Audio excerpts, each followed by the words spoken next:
In this house at number 10 Cinto Baja Street, in Puebla de Don Fadrique, lived Eufemio Sánchez Martínez, hero of the Baler siege and one of those popularly known as the last of the Philippines.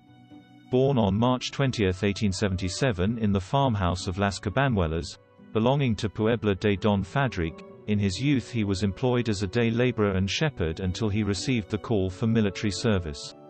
He was assigned to the expeditionary forces of the Spanish army that had been sent to combat the armed uprising of the Katipunan insurgents, which took place between August 26, 1896 and December 14, 1897 in the district of the Philippines. Although he joined active military service in September 1897, his arrival in the Philippine archipelago did not take place until January 1898, arriving, therefore, 1 month after the signing of the peace treaty of Bayac-na Bato that put, or at least apparently, an end to the revolt. However, the outbreak of war between Spain and the United States on April 21 of that tragic year of 1898 would give rise to a resurgence of insurgent activities and, in the case of the small Spanish military detachment in the town of Baler, where Eufemio was stationed as a soldier in the 2nd Expeditionary Hunter Battalion, at the start of a dramatic 337-day siege. The defense, which began on June 30, 1898 and ended on June 2, 1899, only 35 Spaniards survived from all those who started it.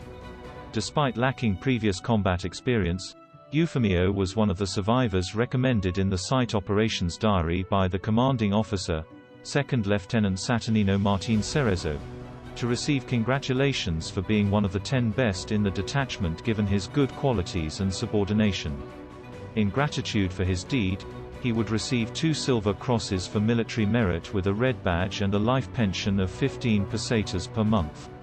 After returning to Manila, most of the way on foot, he was repatriated to Spain aboard the steamship Alicante, disembarking in the port of Barcelona on September 1, 1899.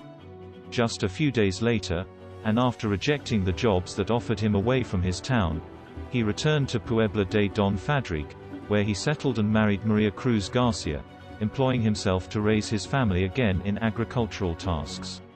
He died on March 17, 1939, just a few days before the end of the Spanish Civil War. He was buried in the rural cemetery of Las Santas, where his remains rest today. In May 2019, in commemoration of the 120th anniversary of the completion of the site, a ceramic plaque presides this facade in memory of a never-forgotten hero. Miguel Ángel López de la Asunción, author of the book The Last of the Philippines, Myth and Reality of Baler's Site, editorial actors.